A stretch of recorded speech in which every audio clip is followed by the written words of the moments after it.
Views and opinions expressed on this public access programming do not necessarily represent those of the Hawaii Media family of radio stations. It's time for Sunday morning public access programming on this Hawaii Media radio station. Good Sunday morning to you, Johnny Barrow. It's time for public access programming here on the Hawaii Media family of radio stations on the island of Oahu. We have 101.1 FM, 107.5 FM, 101.5 FM, 96.7 FM, 97.1 FM, 103.9 FM. Also available streaming at hawaiistream.fm. I'm joined once again by the president and CEO of Grassroot Institute of Hawaii, Keli'i Akina. Good morning to you, Keli'i. Johnny, it's great to be with you on a beautiful Sunday morning in Hawaii, and aloha to all your listeners. Another trade wind day in Hawaii. Well, the Jones Act, Keli'i, has been in the news a lot lately, and a lot of people think it sounds kind of innocuous, don't really impact their lives. We'll find out about that. And also PVSA, you can explain that. First question for you on this Sunday is the Jones Act. Yeah, it's been in the news lately due to the issue with the Colonial Pipeline. Can you explain what the Jones Act is to folks and how it's related to the pipeline shutdown? Sure, Johnny. The Jones Act is a federal law, but first let me tell you how it impacts us. Cows are sometimes shipped by plane rather than ships to the West Coast because of the Jones Act. Or rock salt, which is used during snow and ice storms, needs to be imported from Chile through the Panama Canal instead of being sourced from the United States. And every family in Hawaii pays $1,800 a year at least in adding to the cost of living because of the Jones Act. The 1920s federal law requires that ships that go between U.S. ports carrying cargo be U.S. built, U.S. flagged, and 75% owned by U.S. companies. The Jones Act, as a result of these laws that were put in place in the 1920s, brings major inefficiencies. For example, the U.S. is one of the largest propane producers in the world, but there are no Jones Act compliant ships that can bring it to Hawaii from the mainland. That's why we have to get our propane from overseas. We can't get it from Texas. Or the Jones Act raises costs across the board for businesses and consumers. It's actually more profitable for the Gulf Coast refineries to send their fuel to Latin America than to the East Coast. And during a winter storm emergency in 2014, New Jersey had to pay an extra $700,000 for road salt shipments because they couldn't get a Jones Act waiver. We could go on, but let me just keep this focused that the Jones Act is a law that puts a real financial burden on everyone in the Hawaii and the United States. So how is it related to the pipeline shutdown? Well, that's a good question. The ransomware attack temporarily shut down the 5,500-mile-long Colonial Pipeline. We all know that from the news. And that used to deliver, at that time, about 100 million gallons of fuel a day from Texas to New York, New Jersey, and Tennessee. The shutdown caused temporary gas shortages on the East Coast, along with a spike in fuel costs. Gas stations in several states, and that included Virginia, North Carolina, and Washington, D.C., reported running out of gas completely. I think we recall the news reports. Now, because this was not a supply problem, but a distribution problem, the immediate question was whether the fuel could be delivered to the East Coast by some other method, presumably ocean tankers. And that's where the Jones Act comes into play, because the Jones Act would require any fuel taken from Texas to the East Coast to do so on a Jones Act ship.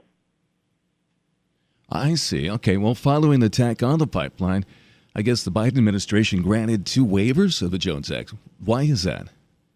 Right. In the past, the Jones Act waivers have been granted in times of emergency, like the waiver that was granted to Puerto Rico after Hurricane Maria or the Gulf Coast after Hurricane Harvey. Technically, the act can only be waived in the interest of national defense or to avoid an immediate adverse effect on military operations. But the concept of national defense can be a broad one when the situation calls for it. When the pipeline shutdown occurred, there were fewer than 60 Jones Act compliant tankers. And just because the tankers exist doesn't mean that they're actually available at the moment to address the emergency. So the Biden administration granted 2 limited waivers that allowed Citgo and Valero Energy to use foreign flag vessels to move fuel from their Texas refineries to the East Coast. Now, the fact that we needed a waiver to handle these shipping emergencies points to a fundamental flaw in the Jones Act. Sounds like it. All right. Well, it was fundamentally about the supply of fuel to the East Coast. So how does the Jones Act affect Hawaii? Well, because so many things need to be shipped to Hawaii, the Jones Act has a much bigger cost for Hawaii residents than it does for those on the mainland. A Grassroots Institute published a study that quantified the cost of the Jones Act to Hawaii, and here's what we found in that research. Jones Act overall costs Hawaii $1.2 billion annually. That includes 9,100 fewer jobs because of the Jones Act and $148 million in unrealized tax revenue. The Jones Act adds $389 to the cost of housing for every average family. It adds $147 to the annual price of groceries, that's food and beverage. And because of the Jones Act, Hawaii spends an additional $4.3 million to $9.7 million on cars sold in the state than it would if they could be shipped from domestic ports using market rate services. Due to the Jones Act, Hawaii spends between $19 million and $55 million more on gasoline. The Jones Act costs Hawaii's retail industry an average of $54.3 million a year and 624 lost jobs. And it adds between $54.4 million and $255.9 million annually to the cost of real estate and construction. Are you getting the picture, Johnny, that the Jones Act has a pervasive effect on virtually every industry in Hawaii? Indeed, indeed. We're speaking with Keli'i Akina, President and CEO of Grassroots Institute of Hawaii. And another question, I mean, you're advocating, obviously, for a change to the Jones Act. So what kind of reform would you like to see? Well, a lot of people tend to talk about the Jones Act only in extreme terms, either repeal the Jones Act or just leave it alone exactly as it is. But I think there's a much more rational approach in the middle. What we advocate at the Grassroots Institute is updating the Jones Act for the 21st century. Keep in mind, this law is more than 100 years old. It was made for a different era, and so much has changed from our economy to the way we do warfare. It's not that we have to throw the Jones Act out completely. What we have to do is bring it up to date, modifying one part of it, the United States build requirement, the requirement that all ships be built in the U.S., so that it would be possible to purchase ships from our allies, would help alleviate some of the economic costs of the Jones Act, but it wouldn't endanger national security, and it would not risk American jobs. So I think there is a way to update the Jones Act for the 21st century that it serves everyone. Okay, so how would updating the Jones Act affect Hawaii? Well, there's a lot of speculation and debate about what could change if the Jones Act was reformed. Because of the Jones Act, everything from housing and food to insurance and medical services costs more. We calculate that the Jones Act adds $1 to the average family's housing costs, 40 cents to their food bills, and 14 cents to their electricity bills every single day. And a Hawaii family spends about $5 a day to support the Jones Act. Over time, that really adds up. Here's what our research shows, that just modifying the United States build requirement, in other words, saying that we could use ships that were built by our allies, would end up saving Hawaii $530 million a year at very least. It would add 3,860 jobs, and it would generate $30.8 million in state and local tax revenues. So it's a good thing for everyone if we can at least update the Jones Act. Well, there are proponents, all right? So Jones Act proponents are saying, you hear that we need the act to protect American jobs and national security. So how would you respond? Well, those are real concerns, and our response is very simple. We can update the Jones Act without touching American jobs in a negative way or touching national security. In fact, a rational update will actually increase available jobs. Basically, the only thing that we're suggesting we change is where we buy our ships. We can still man them with United States crews, flag them with United States flags, operate regulations like OSHA on them. They can still be owned by American companies. There's nothing that harms national security that will come about simply by being able to buy our ships from our allies, because we can still operate them in the same way that the Jones Act has operated them for a long time. Beyond that, We should acknowledge, however, that the Jones Act in its current form has actually failed to protect national security or jobs. The fact that we need waivers, for example, to get through a fuel crisis or a national disaster indicates that the Jones Act is inherently flawed. There are fundamentally better, more effective ways to address the national security issue, such as through special government programs or subsidies that ensure a large pool of qualified mariners. We're speaking once again with Keli'i Kina, President and CEO of Grassroot Institute of Hawaii. Grassroot Institute of Hawaii, and it's grassrootinstitute.org if you'd like information and some of their releases that they have there, just like the one we're discussing this morning, the Jones Act. Now, are there currently any proposals in Congress, Keli'i, to reform the Jones Act? Well, I'm pleased to say that there are. In fact, there's at least one Hawaii legislator up in Congress who's very much an advocate of Jones Act reform, and that's Congressman Ed Case. He's, in fact, introduced 3 bills to reform the Jones Act. The first bill that he's introduced is called the Non-Contiguous Shipping Relief Act. It would exempt all non-contiguous U.S. locations, including Hawaii, from the Jones Act. And he has a couple more bills as well. So our hat goes off to Ed Case for his efforts. On the other side of the aisle in Congress, Senator Mike Lee, a Republican from Utah, has offered several different Jones Act reform bills as well. One called the Protecting Access to American Products Act, and another one he's introduced recently along with Representative Tom McClintock of California called the Open America's Waters Act. We're eager to read the actual text of that bill, which has just been introduced. We're not quite sure of what all the content is, but we're pretty confident that it at least contains what we're proposing, which is a modification of the United States build requirement, allowing ships that service ports in the United States with merchandise between those ports to be built by our allies. All right. Well, I guess there's another maritime law that you've written about lately that you've called the Jones Act for cruise ships. Now, can you explain what that law is? Right. It's got a heavy name. The Passenger Vessel Services Act, the PVSA, and it's even older than the Jones Act. It was passed in 1886, making it about 135 years old. This law, which is very similar to the Jones Act, in fact, one way to think about it is Jones Act deals with cargo. The PVSA, Passenger Vessel Services Act, deals with people. This PVSA applies to ships carrying passengers rather than goods. Its requirements are, as I said, very similar to the Jones Act. It requires that any ship under the jurisdiction be U.S. flagged and U.S. built and mostly owned by and crewed by Americans. And like the Jones Act, the PVSA was intended to protect U.S. maritime jobs, but it's also failed, even more spectacularly. The last large ocean cruise liner built in a U.S. shipyard was in 1958. And that's because of the onerousness of this law. Currently, there's only one PVSA-compliant large cruise ship here in Hawaii, the Pride of America, which was actually largely foreign-built through an exemption pushed through by Senator Inouye. And it's the only one allowed to sail in Hawaii's waters. Mm-hmm.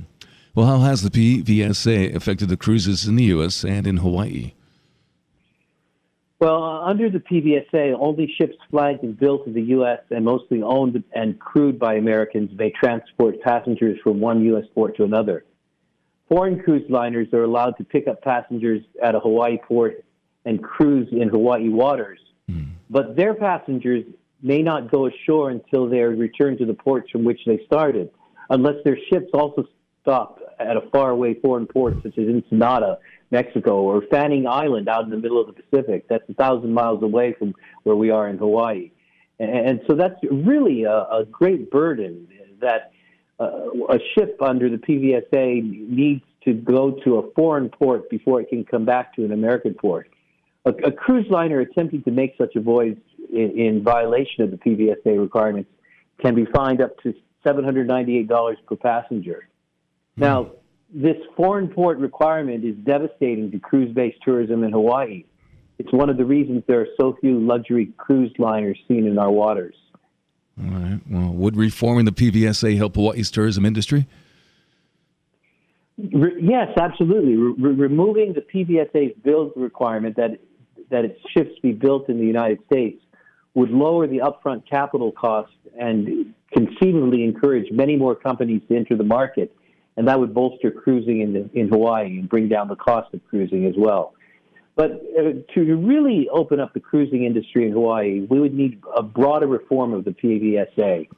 This could help create a new avenue of tourism and speed our state's economic recovery. So there are good reasons to consider it. Well, important to remember also is that the PVSA was acted in a very different era. That was before air travel and before Hawaii was a state. The rationale for the law is long past, and now it serves mainly to throttle the cruise industry between American ports, something that disproportionately affects Hawaii when we compare living here to the mainland. Let me quote UH Emeritus Professor of Economics James Mack. He concluded about the PVSA more than 10 years ago the following, quote, "The current and antiquated law imposes costs on a lot of people, but confers few, if any, national benefits." Mm-hmm. We're speaking with the President and CEO of Grassroot Institute of Hawaii, Keli'i Akina. And, of course, the 49th state is probably feeling the effects of this. The Grassroot Institute, I guess, recently got involved in a campaign to create a PVSA exemption for Alaska. Why does Alaska need the exemption?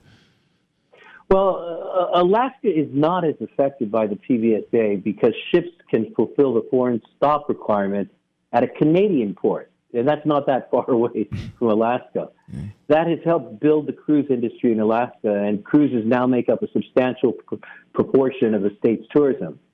Alaska hosted more than 2.26 million visitors in 2019, of which 1.34 million arrived by cruise ship, according for 90% of the visitors of Southeast Alaska.